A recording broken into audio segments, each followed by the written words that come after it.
Namaste to all students. Khushbu Bitia, myself JVN Dr. Khushbu Verma, Faculty of Agriculture and Veterinary Science. Today we will discuss about the plasmids.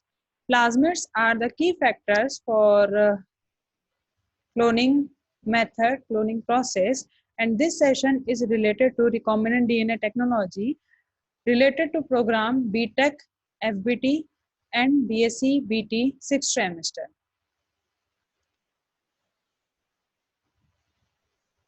What do you understand by the plasmids? So plasmids are basically naturally present in the bacteria, and it's extra chromosomal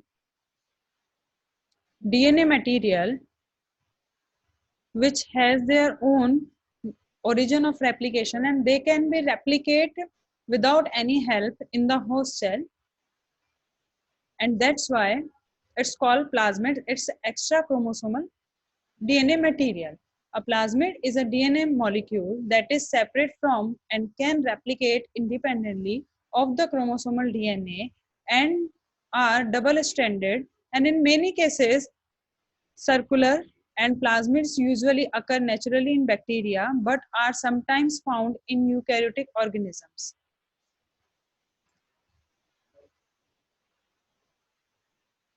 For example, 2 micrometer ring in Saccharomyces cerevisiae.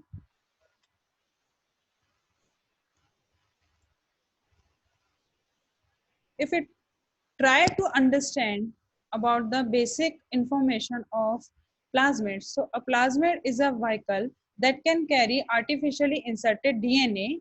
It will replicate in E. coli, and with its own replication, it will also replicate the inserted DNA independent of its origin.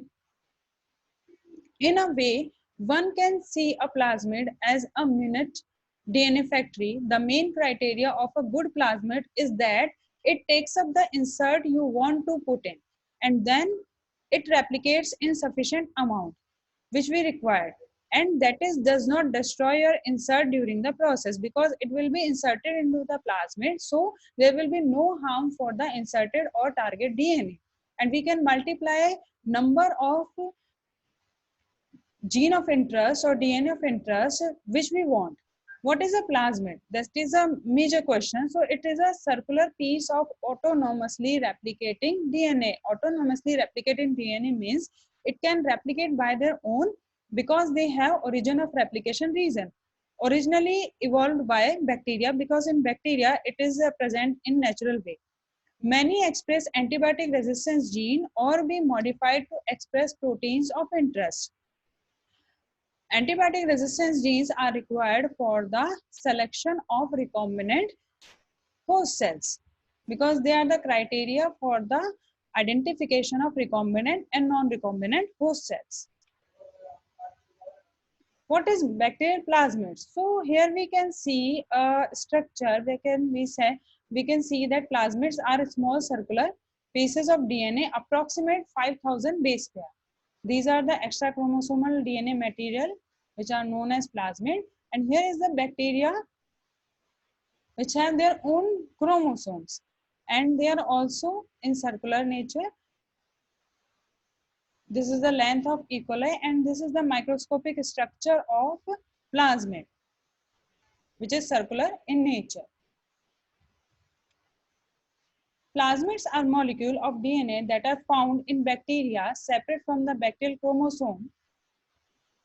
They are small, a few thousand base pairs, usually carry only one or few genes, are circular, have a single origin of replication. If we talk about the multiplication of plasmids, so plasmids are replicated by the same machinery that replicates the bacterial chromosome. It means they will use DNA polymerase, helicase, topoisomerase, whatever they require the enzymes for the replication, they will use the host cell enzymes and they will replicate.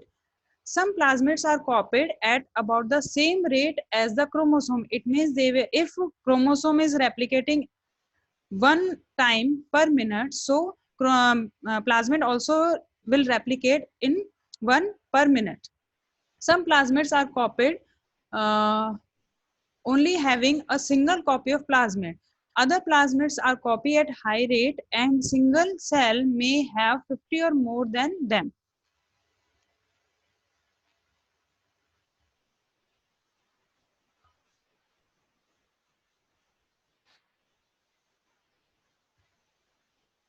When plasmids enter the bacteria with the ease, so plasmid enter the bacterial cell with relative ease. This occurs in nature and may account for the rapid spread of antibiotic resistance in hospitals and elsewhere.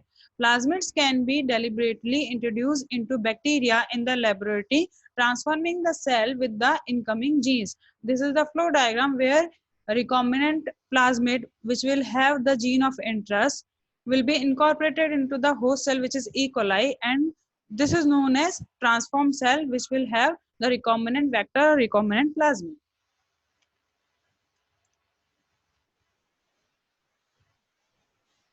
If we talk about the understanding of a plasmid, so many bacteria have accessory DNA molecules in addition to their larger chromosome. These molecules called plasmids are extensively used in genetic engineering. In order to be useful in the labs, these plasmids need to have an origin of replication for their autonomous replication process, which enables them to replicate within the bacterial cell. They also need have multiple restriction enzyme sites to enable cutting and pasting of DNA into plasmid. This is the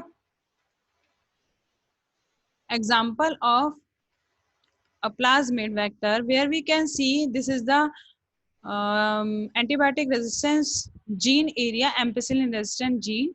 These are the restriction sites for PVU second, SAL1, BAM-H1, SMA1, CLA1, HPA1, XBA1, and 8-1.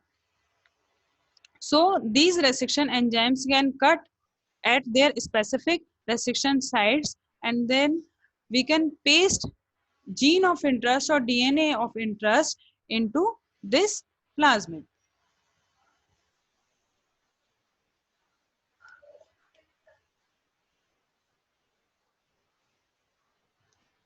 What is the role in antibiotic resistance? So most plasmid have one or two identifiable markers that gives a distinct phenotype to the bacterial cell.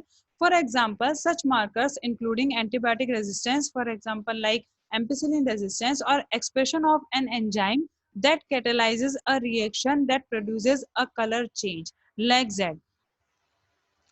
For example, if a vector have ampicillin resistance gene and it will have the target DNA, and when it enters into the host cell, so when we will prepare the media for growth of the that particular bacteria, we will add ampicillin into the media, then only that host cell will be survive on that media, which will have that vector, plasmid vector, because plasmid vector have gene for the ampicillin resistance, and which host cells do not have any kind of a vector, they will not survive, they will not grow on that media which contains the antibiotic resistance gene, antibiotics, ampicillins. Second selection marker is LAG-Z gene. It is basically for the expression of enzyme that catalyzes a reaction that produces a color. Okay, so these are the two factors which can be used for the identification of transformed cells which will have the recombinant vectors or plasmids.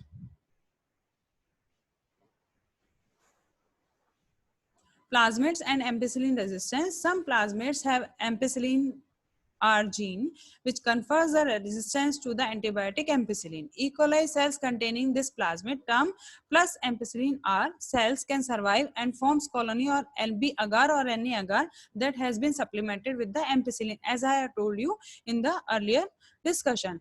And those cells which are lacking ampicillin resistance genes will known as minus AMPR, and they will be sensitive for the antibiotics and which kill them when we put it onto the media having ampicillin.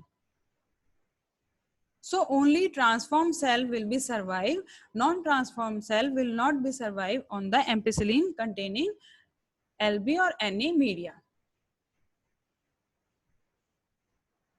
Plasmids in genetic engineering. So plasmids are extensively valuable tools in the field of molecular biology and genetics, especially in the area of genetic engineering. They play a critical role in such procedures as gene cloning, recombinant protein production, and gene therapy research. In such procedures, a plasmid is cut at a specific site using enzymes called resection endonucleases. This is the TI plasmid, which is present in, which is basically used for the transformation of gene of interest into the into the plants.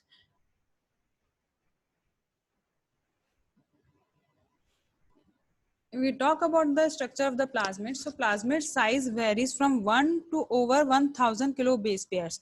The number of identical plasmids within a cell can range anywhere from 1 to thousands under some circumstances. Plasmids can be considered to be part of moblome since they are often associated with conjugation, a mechanism of horizontal gene transfer mechanism. This is the flow chart of plasmid used as a vector. Plasmids which will have the size range of 1 to 1000 kilo base pair. They will be circular. They are known as extrachromosomal DNA. Growth is independent of host cell cycle. Amplification of gene product. They are able to amplify the gene product, and a type of cloning vector used to carry a gene not found in bacterial host chromosome. This is the cloning vector structure of PUC19. Here we can see ampicillin resistance gene, origin of replication, promoters, LAGZ gene, multiple cloning site within the LAGZ region of EcoR1 and HIND3. Plasmids act as a vector. Plasmids are key factor of horizontal gene transfer and essential genetic engineering tool. They codes for genes involved in the many aspects of microbial biology, including detoxification, virulence, ecological interaction, and antibiotic resistance. So this is the sum up of session plasmids. And this session is powered by Digital version 2.0, Jyoti Vidyapeeth Women's University. Hope you are satisfied with my digital session. If you have any query, please mention it in comment box. I will resolve it. Thank you.